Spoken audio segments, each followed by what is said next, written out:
Hi everyone, and welcome to an explanation about how to make a graph for your enzyme lab. Take a look at the data. This is going to be very similar to the data that you're going to cut and paste from your um, from your Word doc. So what you want to do first is understand that this data is fake, right? Please don't copy my numbers. I literally invented these numbers just so I could show you what the graphing process would be. So please do not think that your graph needs to look like my graph. All right, we're going to start by resizing A so that we can read the entire title. Let's go ahead and do that now. We just click and we drag until we can read the entire thing. This is just a procedural thing. It makes it a little bit easier so that you know whether or not your graph is coming out accurately. Then we want to click in 1A. Click the Shift button and highlight all of the data.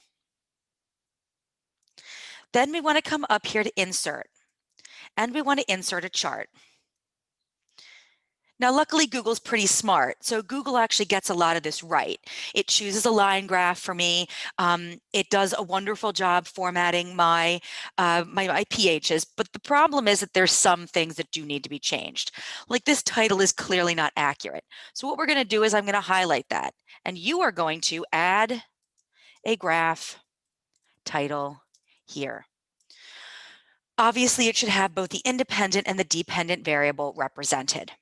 Next, you want to come over here. Actually, I don't know if that will be there. So if it's not, you can just click in these three little dots and you can say Edit Chart, and that will bring up your chart setup. You then want to click on Customize. After that, Chart and Axis Titles. Then click in Chart Title. We've already decided that we've done that one. So what we do need to add, if you notice, is a vertical axis. Our horizontal axis is actually there and it's correctly filled in. So we're going to click on that.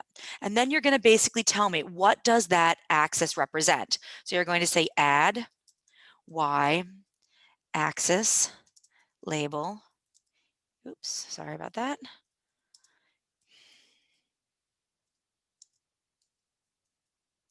Here. All right, and then once you've done that, you'll notice that it comes in over on this side. Now you have basically a correctly formatted graph.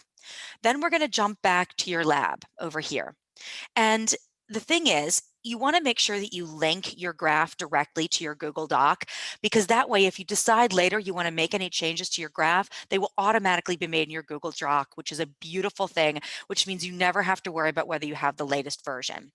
So we're going to go up here and we're going to say Insert. And then we're going to say Insert Chart. And then skip over all of these, okay, because we've already made our chart. So we're going to say From Sheets. Then we're going to click on the one that we've just opened, Enzyme Graph Lab. And it's going to ask us which one we want. Okay, and so we're going to add the one that we just made. And you can see that it beautifully inserts directly into your Word doc. Then you would just answer the rest of your questions and turn the lab in. Good luck.